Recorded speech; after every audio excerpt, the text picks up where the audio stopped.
Congress party खत्म हो गई। 28 दिसंबर 1885 को एक अंग्रेज एओ ह्यूम ने पार्टी की स्थापना की थी और 2025 में इटली में पैदा हुई सोनिया गांधी की अप्रत्यक्ष अध्यक्षता में पार्टी का समापन हो गया। कहते हैं कि अंग्रेजों ने भारत को लंबे समय तक गुलाम रखने के लिए एक अंग्रेज से कांग्रेस पार्टी की स्थापना करवाई थी। इसके पीछे कारण यह बताया जाता है कि 1857 के विद्रोह के बाद अंग्रेज समझ गए थे कि अगर भारतीयों को रोका नहीं गया तो अगली बार उन्हें अपना बोरी या बिस्तरा बांधकर इंग्लैंड निकलना पड़ेगा। अंग्रेजों की स्ट्रेटेजी शायद सफल रही, इसलिए 1885 में कांग्रेस की स्थापना होने के बाद भी 1947 में यानी लगभग 62 साल के बाद देश तब स्वतंत्र हुआ जब अंग्रेजों को अपने कारणों से भारत छोड़ना पड़ा। खैर, स्वतंत्रता के बाद लंबे समय तक कांग्रेस पार्टी ने एक राजनीतिक दल के तौर पर देश पर शासन किया, लेकिन 2014 के बाद पार्टी सिमटने लगी और अब प्रतीत होता है कि पार्टी पूरी तरह से खत्म हो गई है, या फिर ये कह सकते हैं कि कांग्रेस फिर से एओ ह्यूम के दौर में पहुंच गई है, जिसे हम पुनः मुश्किल कह सकते हैं। आप कहेंगे कैसे? तो इन ब्रेकिंग न्यूज को जरा ध्यान से देखिए। कांग्रेस ने सोशल मीडिया पर भारतीय वजीर आजम की सर, हाथ और पांव के बगैर तस्वीर शेयर की तो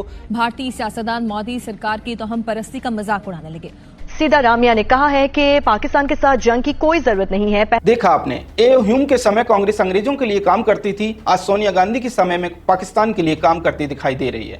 तभी तो पहलगाम इस्लामिक आतंकी हमले के बाद के संवेदनशील समय में भी पाकिस्तानी मीडिया में कांग्रेसी नेता हीरो बने बैठे हैं। सिद्धारमैया हो, रॉबर्ट वाड्रा हो, सैफुद्दीन सोज हो, अजय राय हो या फिर कोई और दूसरा नेता हो, इन सभी के बयान पाकिस्तानी मीडिया पर जमकर चलते दिखाई दे रहे हैं। पूरे दिन पाकिस्तानी मीडिया इन नेताओं के बयान अपने चैनल्स पर चला रही है। इन बयानों के आधार पर देश के विरुद्ध अपना नैरेटिव वॉरफेयर चला रही है। इससे साफ पता चलता है कि कांग्रेस पार्टी तो खत्म हो गई, अब जो कुछ बचा है वो कांग्रेस का नए दौर का एओ ह्यूम वर्जन है, जो आधुनिक इंफॉर्मेशन वॉरफेयर में एक सोशल मीडिया कंपनी बन गई है। जी हाँ, कांग्रेस पार्टी अब एक कंटेंट क्रिएट करने वाली कंपनी दिखाई देती है, जिसे जयराम रमेश, पवन खेड़ा और सुप्रिया श्रीनेत जैसे लोग नेतृत्व दे रहे हैं। अपनी रणनीति के अनुसार कंपनी के एम्प्लॉय जो अब तक नेता थे, अब कंटेंट क्रिएटर की भूमिका में आ गए हैं। यूपी कांग्रेस के अध्यक्ष अजय राय को देखिए कितना अच्छा कंटेंट बना रहे हैं। राफेल का खिलौना खरीद कर लाए, उस पर नींबू मिर्च बांधी और फिर प्रॉपर एक्टिंग करते हुए वीडियो जारी कर रहे हैं और पाकिस्तान उनके वीडियो को खूब इस्तेमाल कर रहा है। इसी तरह से कांग्रेस के दूसरे नेता भी पाकिस्तान के लिए कंटेंट क्रिएट करते दिखाई दे रहे हैं। पाकिस्तान जैसा चाहता है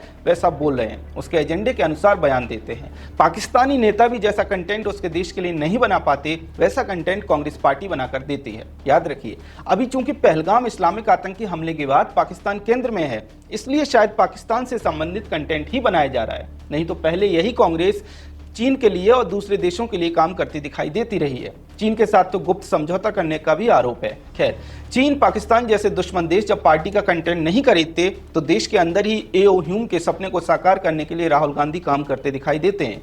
कभी भारत जोड़ो यात्रा से देश तोड़ने का लंबे समय का कंटेंट निकाल लेते हैं, कभी किसी भी मोची के पास जाकर लॉन्ग फ्रेम के साथ शूटिंग करवा कर कंटेंट बनाते हैं, कभी किसी गन्ने के खेत में जाकर, कभी रेलवे स्टेशन पर कुलियों के बीच में जाकर, इसी तरह से अलग अलग एंगल से कंटेंट बनाते हैं। इसका अर्थ यह है कि राहुल गांधी की डिजिटल कंपनी को कंटेंट ही क्रिएट करना है और वो लगभग हर समय ऐसा ही करती दिखाई देती है। हाल ही में हमने देखा कि कैसे कांग्रेस के आधिकारिक हैंडल से पीएम मोदी के बिना सिर की तस्वीर शेयर की गई।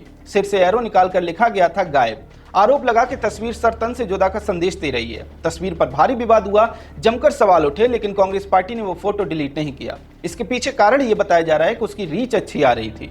बाद में जब मामला बहुत बिगड़ गया तब रात में वो तस्वीर हटाई गई। अंदर की खबरें तो ये भी हैं कि कांग्रेस की social media chairperson Supriya Shrinate ने टीम की ऐसी तस्वीर डालने के लिए पीठ भी थपथपा दी थी, क्योंकि उस पर अच्छी रीच आ रही थी। हालांकि बाद में भारी विरोध के बाद तस्वीर हटा ली गई, लेकिन ये स्पष्ट हो गया कि पार्टी को अपनी रीच से मतलब है। पिछले लगभग 2 साल के कांग्रेस की ट्विटर हैंडल को अगर आप देखेंगे तो वहां आपको पूरा कंटेंट ऐसा ही दिखाई देगा। मीम, रील, ट्रोलिंग, पोस्टर, स्पष्ट दिखाई देता है कि कंटेंट का उद्देश्य सिर्फ रीच पाना है। एक विपक्षी राजनीतिक दल की कंटेंट में तो गंभीरता होती है, मुद्दों पर बात होती है, सवाल होते हैं, विजन होता है, तथ्य होते हैं, लेकिन कांग्रेस पूरी तरह से सोशल मीडिया कंपनी जैसे संचालित होती दिखाई दे रही है, जिसका परम उद्देश्य रीच खाना है। अब लोकसभा चुनाव 2024 को याद कीजिए। चुनाव के बाद कांग्रेस पार्टी ने दावा किया कि चूंकि उसके यूट्यूब पर व्यूज ज्यादा थे, फेसबुक पर लाइक ज्यादा थे, इंस्टाग्राम पर लाइक ज्यादा थे, इसलिए वही चुनाव जीतेगी। परिणाम क्या है हम जानते हैं। इसके बाद भी पार्टी में कोई बदलाव नहीं आया। आज भी पार्टी अपने उसी एजेंडे पर आगे बढ़ती दिखाई दे रही है। कभी पाकिस्तान, कभी चीन, तो कभी देश के अंदर ही डिवाइड पैदा करने के लिए कंटेंट बनाती दिखाई देती है। कंटेंट के पीछे का पूरा उद्देश्य यही रहता है कि किसी भी तरह से व्यूज आ जाए। ऐसे में एक बात निश्चित तौर पे कही जा सकती है कि कांग्रेस पार्टी अब एक राजनीतिक दल नहीं बल्कि एक सोशल मीडिया कंपनी बन गई है। कांग्रेस पार्टी पाकिस्तान को कंटेंट सप्लाई करती दिखाई दे रही है। इसको लेकर आपका क्या कहना है कमेंट सेक्शन में हमें जरूर बताएं। अगर आपको हमारा कंटेंट पसंद आता है तो हमारे चैनल को सब्सक्राइब सब्सक्राइब भी कर लें। जय हिंद।